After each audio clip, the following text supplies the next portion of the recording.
Hello friends, central board of direct taxes यानी कि income tax department के द्वारा एफएक्यू रिलीज किए गए हैं कि चार्टर्ड अकाउंटेंट को इनकम टैक्स की वेबसाइट पर यूडी नंबर से रिलेटेड क्या रिक्वायरमेंट है जो फुलफिल करनी है।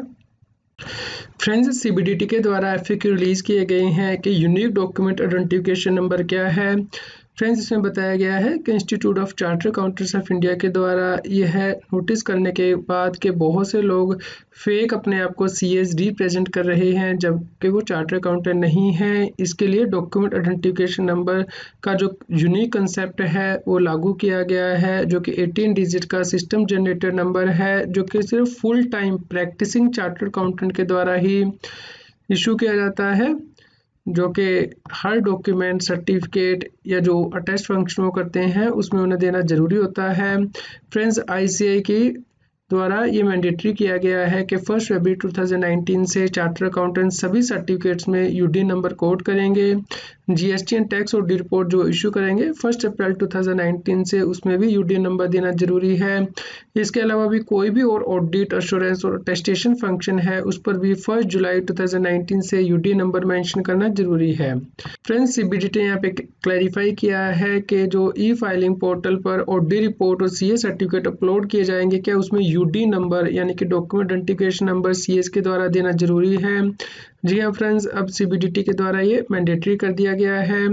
क्या ये पॉसिबल है कि बिना यूडी नंबर कोड किए हुए कोई चार्टर्ड अकाउंटेंट अपनी ऑडिट रिपोर्ट या सीए सर्टिफिकेट अपलोड कर पाए? जी हाँ फ्रेंड्स, ये पॉसिबल है कि चार्टर्ड अकाउंटेंट बिना यूडी नंबर जनरेट किए टैक्स ऑडिट रिपोर्ट या सीए सर्टिफिकेट अपलोड कर सकता है, लेकिन उसे 15 कैलेंडर डेज के अंदर यूडी नंबर जनरेट करके पोर्टल पे अपडेट करना है, अदरवाइज जो फॉर्म वहाँ पे फाइल किया गया है वो इनवैलिड माना जाएगा। फ्रेंड्स, एक और क्वेश्चन को यहाँ पे सीबीडीटी के द्वारा क्लैरिफाई किया गया है कि जैसे ही chartered accountant UD number income tax India e filing portal पे डालता है और फॉर्म को सबमिट करने की कोशिश करता है तो फॉर्म का जो पेज है वो ओपन नहीं होता है। फ्रेंड्स, इसका एक रीज़न ये है कि यूडी का जो वैलिडेशन प्रोसेस है उसमें टाइम लगता है, इसलिए आप यूडी नंबर को रिमूव कर सकते हैं और फॉर्म को फाइल कर सकते हैं। जब फॉर्म फाइल कर दें तो उसके बाद आप यूडी नंबर को अपडेट कर सकते हैं 15 डेज के अंदर। फ्रेंड्स, एक फॉर्म अपलोड किया गया है वैलिड यूडी नंबर के साथ, लेकिन जो यूडिन स्टेटस है वहाँ पे इंडिकेट आ रहा है अपडेट यूडिन। इसका क्या मतलब है? फ्रेंड्स, जब तक टैक्स पेयर उस फॉर्म को एक्सेप्ट नहीं करता है जो कि सीए ने अपलोड किया है, सीए इस फॉर्म को मॉडिफाई कर पाएगा यूडी नंबर के साथ। यदि कोई डॉक्यूमेंट बिना यूडी नंबर के अपलोड कर दिया गया है तो उस पर बाद में यूडी नंबर कैसे आप अपडेट कर सकते हैं? इसके लिए आपको income tax India e filing के पोर्टल पे लॉगिन करना है चार्टर्ड अकाउंटेंट को एज ऑथराइज्ड रिप्रेजेंटेटिव, जो सीए ने लॉगिन क्रिएट किया है सेपरेटली। उसके बाद उसे view and update UDIN detail में जाना है माई अकाउंट टैब के अंतर्गत, और वहाँ पे जाके वो अपने यूडिन को अपडेट कर सकता है। फ्रेंड्स, यहाँ पे सीबीडीटी के द्वारा एक और क्वेश्चन को क्लैरिफाई किया गया है कि यदि जो फॉर्म अपलोड किया गया है उसमें कोई गलती है तो इस फॉर्म को कैसे करेक्ट किया जा सकता है।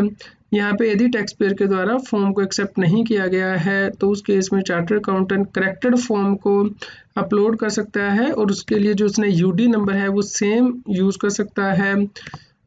यहाँ पे टैक्स पेयर के ध्यान रखना है कि जो करेक्टेड फॉर्म है वो ही उसे एक्सेप्ट करना है income tax India e filing portal पे। फ्रेंड्स, यदि कोई फॉर्म में गलती हो गई है और वैलिड यूडी नंबर भी जनरेट कर दिया गया है और अपडेट कर दिया गया है और टैक्स पेयर के द्वारा फॉर्म एक्सेप्ट कर लिया गया है, तो उसके बाद फॉर्म में करेक्शन कैसे करनी है? इसके लिए एक ही प्रोसेस है कि फॉर्म को रिवाइज करना होगा और नया यूडी नंबर जनरेट करना होगा और जो पहले यूडी नंबर जनरेट किया गया था उसे रिवोक करना होगा। फ्रेंड्स, यदि सीए के द्वारा फॉर्म को अपलोड किया गया है और टैक्स पेयर के द्वारा उसे एक्सेप्ट भी कर लिया गया है, लेकिन सीए 15 डेज के अंदर यूडी नंबर अपडेट नहीं करता है, तो उस केस में जो फॉर्म फाइल किया गया है वो इनवैलिड माना जाएगा। यहाँ पे एक और एफएक्यू को क्लैरिफाई किया गया है कि यदि जो फॉर्म अपलोड किया गया है सीए के द्वारा और यूडी नंबर भी उसमें अपडेट किया गया है लेकिन वो टैक्स पेयर के द्वारा एक्सेप्ट नहीं किया गया है, तो उस केस में क्या होगा? जब तक के फॉर्म को टैक्स पेयर के द्वारा एक्सेप्ट नहीं किया जाता है इसे वैलिड सबमिशन नहीं माना जाएगा। टैक्स पेयर के द्वारा जो फॉर्म सबमिट किया गया है उसकी डेट ऑफ सबमिशन क्या मानी जाएगी? फ्रेंड्स, इस केस में सीए के द्वारा जो फॉर्म अपलोड किया गया है और उसे एक्सेप्ट कर लिया गया है टैक्स पेयर के द्वारा, या फिर जब सीए बाद में उसमें यूडी नंबर अपडेट करेगा, इन दोनों में से जो भी डेट बाद में होगी वो डेट मानी जाएगी। फ्रेंड्स, मान लीजिए 1 जनवरी को सीए फॉर्म को अपलोड कर देता है और टैक्स पेयर उसे एक्सेप्ट भी कर लेता है, लेकिन 4 जनवरी को सीए उसमें यूडी नंबर को अपडेट करेगा तो 4 जनवरी date of submission of form मानी जाएगी। फ्रेंड्स, यदि यूडी नंबर को रिवोक किया जाता है तो उस केस में क्या होगा? फ्रेंड्स, यदि यूडी नंबर अपडेट कर दिया गया था फॉर्म में और उसके बाद उसे रिवोक किया गया है एक्सेप्टेंस के बाद टैक्स पेयर की, तो उस केस में जो यूडी नंबर है वो इनवैलिड माना जाएगा। जिस दिन भी ये यूडी नंबर रिवोक किया जाएगा और उसके बाद जो लॉ के अंतर्गत कॉन्सिक्वेंसेस हैं फॉर्म को ना सबमिट करने के, वो अट्रैक्ट होंगे। फ्रेंड्स, टैक्स पेयर के द्वारा date of submission of form क्या मानी जाएगी यदि यूडी नंबर रिवोक किया जाता है? फ्रेंड्स, यदि टैक्स पेयर के द्वारा फॉर्म को एक्सेप्ट कर लिया गया था उसके बाद रिवोक किया गया है तो उसके बाद revise form fresh UD number के साथ अपलोड करना है चार्टर्ड अकाउंटेंट को। उस केस में जब टैक्स पेयर उस रिवाइज्ड अपलोडेड फॉर्म को एक्सेप्ट कर लेगा वह दिन उसकी date of submission of form मानी जाएगी। फ्रेंड्स, यदि यूडी नंबर अपडेट नहीं किया गया था और पता लगता है कि फॉर्म में कोई गलती थी तो उसे कैसे करेक्ट किया जा सकता है? फ्रेंड्स, यदि फॉर्म में कोई गलती थी और ये अपलोड करने के बाद पता चलता है और टैक्स पेयर ने अभी तक इस फॉर्म को एक्सेप्ट नहीं किया है तो चार्टर्ड अकाउंटेंट दोबारा से करेक्टेड फॉर्म को अपलोड कर सकता है सेम यूडी नंबर यूज़ करते हुए, और टैक्स पेयर को करेक्ट फॉर्म को ही एक्सेप्ट करना है। फ्रेंड्स, इस केस में चार्टर्ड अकाउंटेंट यूडीन का स्टेटस भी देख सकता है। यदि स्टेटस कंज्यूम्ड आ रहा है तो इसका क्या मतलब है? इसका मतलब है कि सीए ने जो फॉर्म अपलोड किया था यूडी नंबर के साथ उसे टैक्स पेयर के द्वारा एक्सेप्ट कर लिया गया है और जो लिंक्ड यूडीन था उस फॉर्म के साथ उसे दोबारा यूज़ नहीं किया जा सकता किसी दूसरे फॉर्म में या फिर रिवीजन में या फिर करेक्शन में, जब तक कि उसे रिवोक ना किया जाए। फ्रेंड्स, यदि यूडीन स्टेटस अनकंज्यूम्ड आ रहा है तो इसका क्या मतलब है? इसका मतलब है कि सीए ने जो फॉर्म अपलोड किया था यूडी नंबर के साथ उसे टैक्स पेयर के द्वारा रिजेक्ट कर दिया गया है। इस केस में सीए दोबारा से फॉर्म को अपलोड कर सकता है और सेम यूडी नंबर यूज़ कर सकता है।